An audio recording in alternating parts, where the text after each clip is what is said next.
Até 90% das crianças de até 2 anos de idade vão ser contaminadas pelo vírus sincicial respiratório. Os sintomas da bronquiolite consistem em esforço respiratório, narizinho abrindo e fechando com uma frequência maior, o aparecimento das costelinhas e um abdômen que sobe e desce numa frequência aumentada. A taxa de hospitalização de crianças com bronquiolite gira em torno de 1 a 3%. E algumas dessas crianças acabam precisando de um suporte ventilatório por evoluírem com um desconforto respiratório mais grave.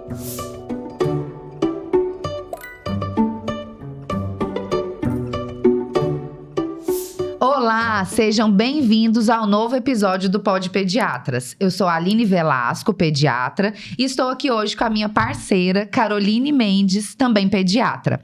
Nós duas juntas temos a missão de trazer para vocês informações seguras, claras, sobre parentalidade, saúde e cuidado infantil. E é por isso que hoje nós vamos abordar o tema bronquiolite.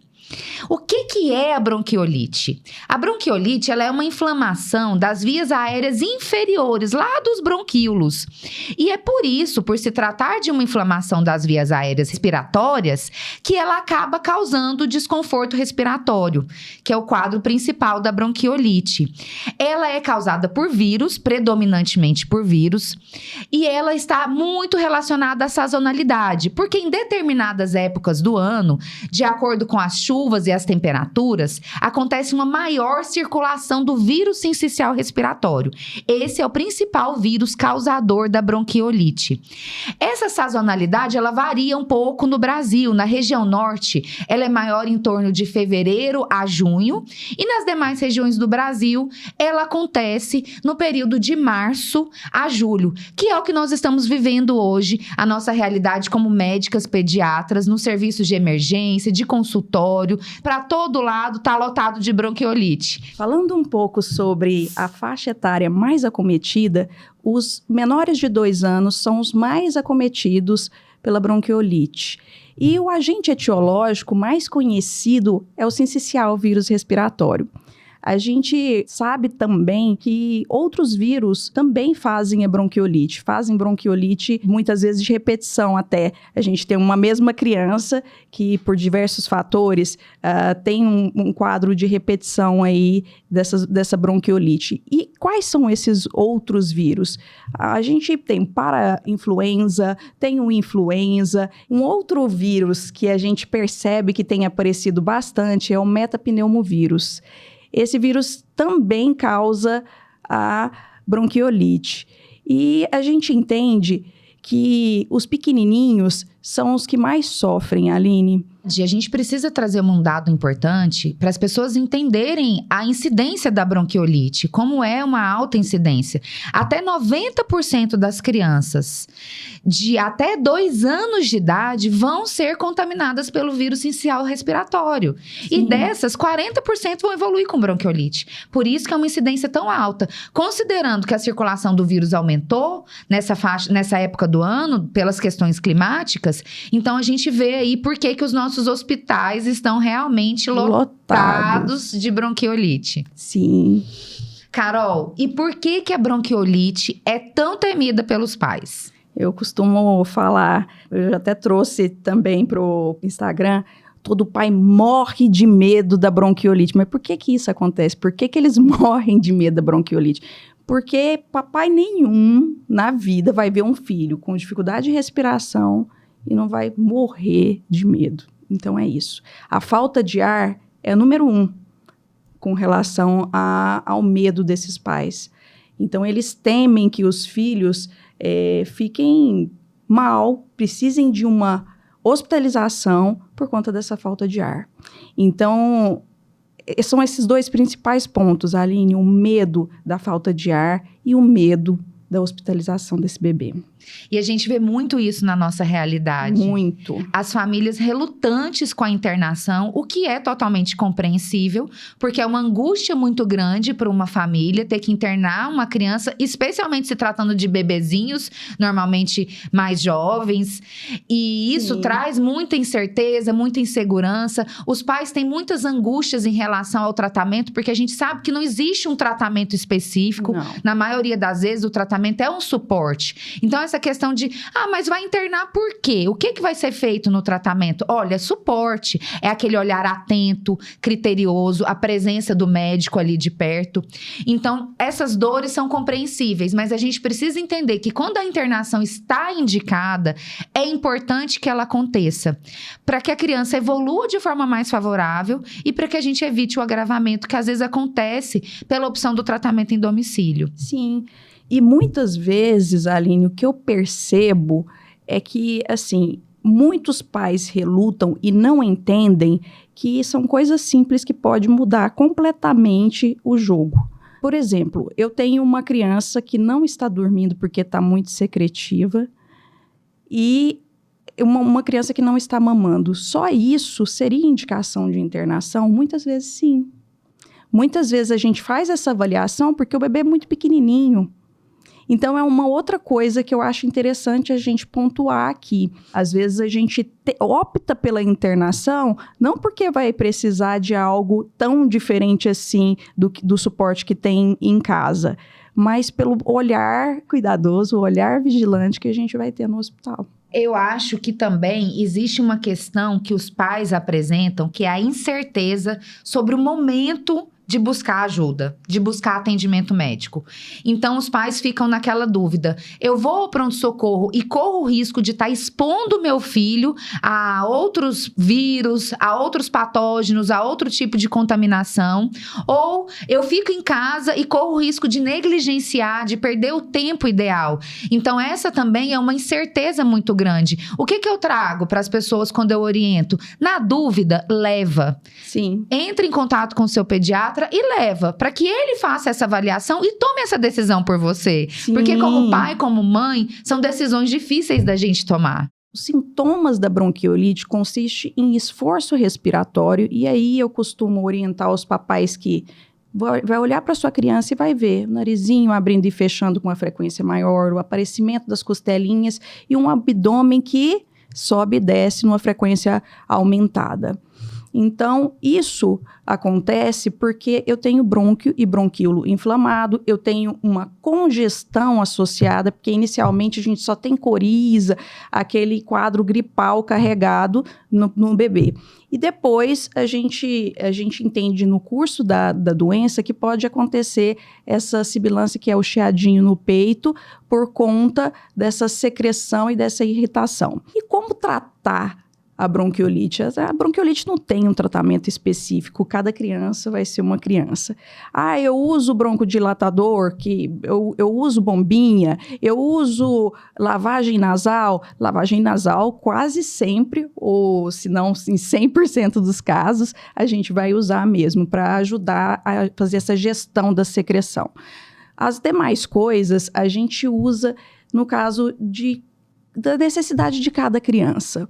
Muitas vezes, o que me perguntam muito é, mas nenhum antibiótico a gente vai usar?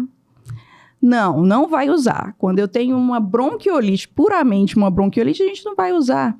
Depois a gente vai ver nas complicações que pode ser que a gente tenha que usar. Mas, basicamente, são sintomáticos mesmo e acalmar o coraçãozinho aí dessa mãe, que o curso da doença cerca de 2 semanas e que tudo vai acontecer da melhor forma se a gente entrar com o tratamento, que não é muitas vezes um tratamento complexo, mas no momento adequado faz toda a diferença. Infelizmente, alguns casos evoluem de forma mais desfavorável. A taxa de hospitalização de crianças com bronquiolite gira em torno de 1 a 3%. E algumas dessas crianças acabam precisando de um suporte ventilatório por evoluírem com um desconforto respiratório mais grave. As complicações, elas estão relacionadas à insuficiência respiratória, à hipoxemia, que é a falta de oxigenação devida.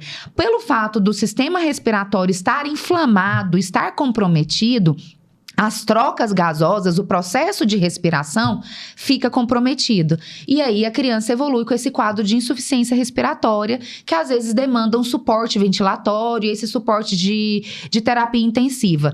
Acontece muito também a desidratação. Por quê? Porque esse bebê não consegue mamar. Esse bebê fica com dificuldade para se alimentar.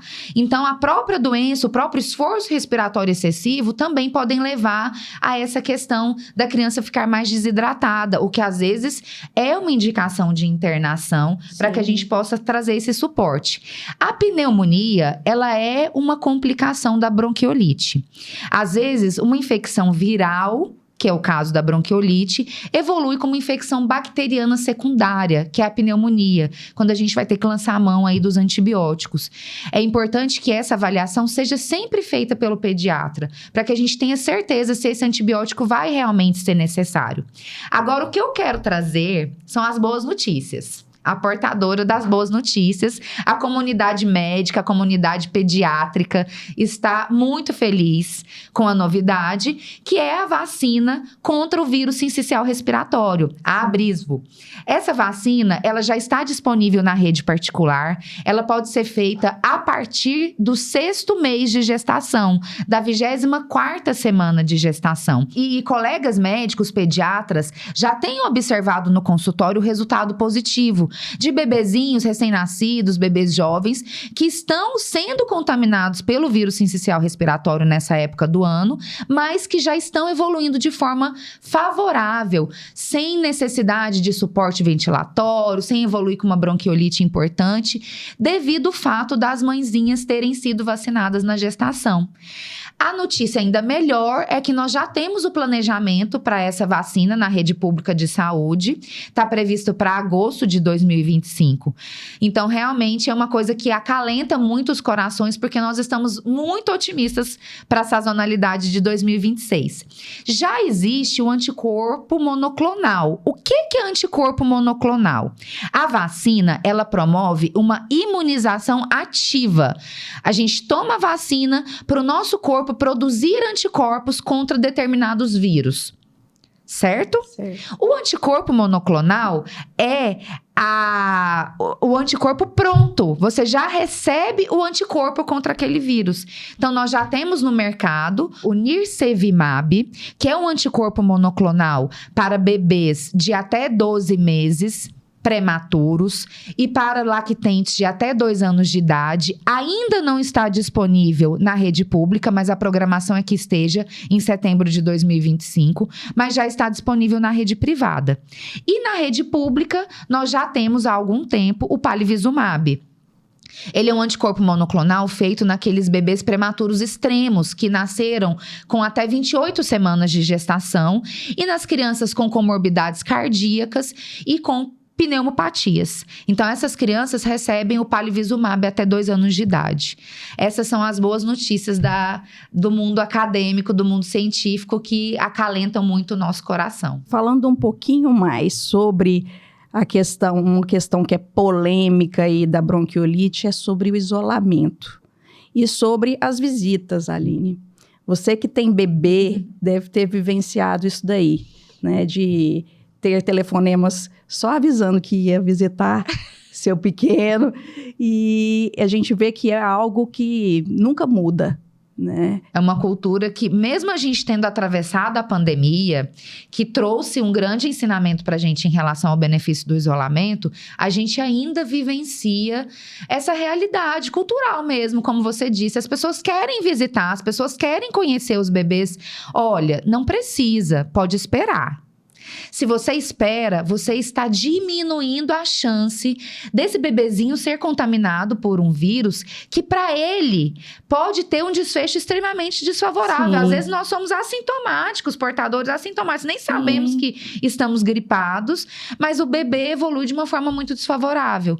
Então, pode esperar, acalmar o coração, mandar uma mensagem, mandar uma lembrancinha, um presente. E saber que se esperar, você vai poder curtir muito esse bebê por muito tempo. E mesmo com a vacina, principalmente 2 meses de idade, até 2 meses de idade, não tem que ter visita, não é isso? Ninguém vai ficar ofendido. Ninguém vai Pelo contrário, eu acho que as mães hoje, mais esclarecidas, mais cientes de tudo isso, elas ficam mais contentes quando as pessoas compreendem que não é preciso visitar nos 2 primeiros meses.